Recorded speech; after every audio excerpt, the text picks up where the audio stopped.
My wife kept pressuring me for an open relationship. Turns out she was already cheating, so I opened up with divorce instead. I've been married to Dee for 5 years, and we are both in our mid-30s. Last year, Dee told me she thinks she's into women too, and would like to explore having a relationship with one. I asked if she wanted to explore it as a casual fling or a real relationship, to which she replied, an actual relationship. She felt she had so much love to share, but my concern was whether she had enough time to share it. I said I wasn't on board, and I thought the subject was closed. About 4 months ago, Dee brought it up again, and said she would be happy with just a friends with benefits arrangement, not an actual relationship. I was still hesitant, but it was a constant topic that kept coming up. I relented under the condition that we do our research beforehand. This included reading books, listening to podcasts, and seeing a couples counselor before opening up. Dee was ecstatic, and together, we dove into several books and found a great therapist. One of the topics our therapist brought up was why we were opening up and if there was someone either of us had in mind. Dee admitted that she had someone she had been talking to who had encouraged her to open our relationship. This was a shock to hear for the first time, and our therapist said this was troublesome. After that first session, I confronted Dee and asked if she had done more than talk to this friend, and she swore that was all they had done. I asked to see her phone, and she unlocked it and handed it to me. She had been talking with Kim for about a year, but there wasn't anything incriminating, and no apparent gap in the messages, just a two-way crush between them. There was a message from Kim right before Dee started really pressing me to open the relationship, where Kim told Dee to initiate bedroom intimacy with me more often to soften me up. Something I did find concerning was that there were 3 dating apps with Dee's profile already on her phone. This caused a brief argument, and it ended with Dee agreeing to delete the apps until after we were actually open.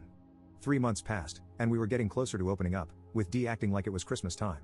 In our last counseling session, we went over our agreements and boundaries, and we delved into our messy list, people who we wouldn't sleep with for the sake of our relationship, aka co-workers, relatives, close friends, exes, and I wanted to add Kim to the list. Dee blew up, especially when our therapist said it was a reasonable request. Dee wouldn't speak to me on the way home, but when we got there, she let me have it. I even showed her in 2 of the books we had read where it said that opening up for a specific person was a bad idea. I basically said it was a line in the sand for me, and I would be just as happy remaining monogamous. She got mad, slept in the spare bedroom, and hardly talked to me for 2 days. Finally, she gave in and agreed to Kim being on the messy list, and we were officially open. A couple of days later, Dee told me she had a date, and it seemed a bit quick to me. While she was in the shower, I decided to check her phone, but the unlock code had changed. That's 2 red flags. Later that day, she got on her phone, and I saw the unlock code. That night, I looked at her phone. The dating apps were still gone, but there were messages between her and Kim trash-talking me and planning their date. There were also references to having bedroom intimacy again. I emailed screenshots to my phone. So, I felt like a chump, and the 2 of them played me like a fiddle. I stewed on it all night and part of the next day, then I called a lawyer and had him start drawing up divorce papers. The lawyer was a peach. Not only did he put a rush on it, but they served Dee at our house just 2 hours before her date with Kim. Attached to the divorce papers was a printout of the last texts I read. She found me sitting on the patio. She was crying, but I didn't know if they were fake tears or not. When she asked, I lied and said I knew about it all along. I said it just means we won't be married anymore, and you can have the freedom to sleep with whoever you want, whenever you want. Just think of us as friends with benefits. I got up to go have dinner with some friends and told her she needed to hurry and fix her face if she was going to be at Kim's house on time. She got home earlier than I thought she would and wanted to talk, but I went to bed and said we could talk tomorrow. Her eyes were all red, and her makeup was all smeared. I still felt gutted, but I wasn't going to let her see that. Update 1. The next morning started off on a negative note. I asked her if Kim was worth throwing the last 5 years of our marriage into the gutter. Then I started reading some of the texts where Kim and she were planning to open our marriage and have bedroom intimacy again, and some of the disparaging remarks about me between them. So when I found all this out, I started planning a divorce since she lied and then broke our agreements, especially about the messy list, which I considered cheating. Dee said she was still very much in love with me and didn't want a divorce. She wanted to go back to our marriage counselor and work things out. I told her I couldn't be married to a liar and a cheater, and she was the one who burnt down that pledge, and now we just need to move on. If we could be civil about it, I was open to a roommate with benefits arrangement, and we could cohabitate and split the bills 50-50. Since we wouldn't be married any longer, we would both be free to part ways at any time without any strings attached. She is determined to win my trust back and show me how much she still loves me. Hopefully, our therapist can help us form a new set of rules as roommates, and we will see where things go from here. Mini update.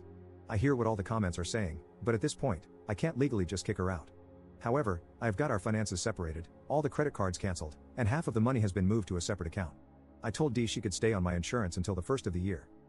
Our regular counseling session is on Tuesday, and I have already emailed our therapist with a heads up on our relationship change. I moved all of Dee's things into the spare bedroom.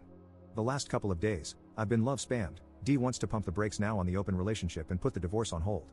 I let her know that both of those ships have sailed, and we would just have to ride them out and see where they take us, but it is unlikely that we would get back to where we were. Last night she got all made up and put on my favorite outfit. Probably some of the hottest bedroom intimacy we ever had, including her initiating a couple of things that were on her taboo list, and then more this morning when we woke up. I gotta say that my friends have really been there for me these last 6 months. Most of them have been encouraging me to stay steady on the divorce. My sister-in-law has told me recently that her sister has had a crush on me for the longest time and wants to set me up with her. Update 2. Okay, I'm throwing in the towel. After the last 2 counseling sessions, Dee finally admitted she cheated and lied about her affair with Kim, but still doesn't show any remorse or that she feels like what she did wasn't that bad. She still tries to blame me for being controlling and dragging my feet on opening up. In our last session, I gave her an ultimatum with 3 choices. We go back to monogamy, no contact with Kim, no divorce. We go poly, no contact with Kim, proceed with divorce, and cohabitate. We split, she can keep Kim, separation, and divorce. Dee thinks we can work out option 2 and still keep Kim, but once again, I told her I felt like Kim instigated all this, and her presence was a deal breaker for me. I'm still being love spammed at home and pressured to give in to her desired outcome. I have been quietly looking at condos near downtown with the thought of moving out and letting her have the house for the next 6 months until the lease is up. I told her I wasn't going to Thanksgiving at her family's this Friday and was going to my parents' Thursday without her. I said, tell them whatever you want, but I was telling my family the truth, which upset her. Her sister did text me about if anything was wrong, and I told her Dee had an affair with another woman, and we were getting a divorce. My hope is to be out before Christmas. If she spends the night or the weekend with Kim, I can be out before she realizes it.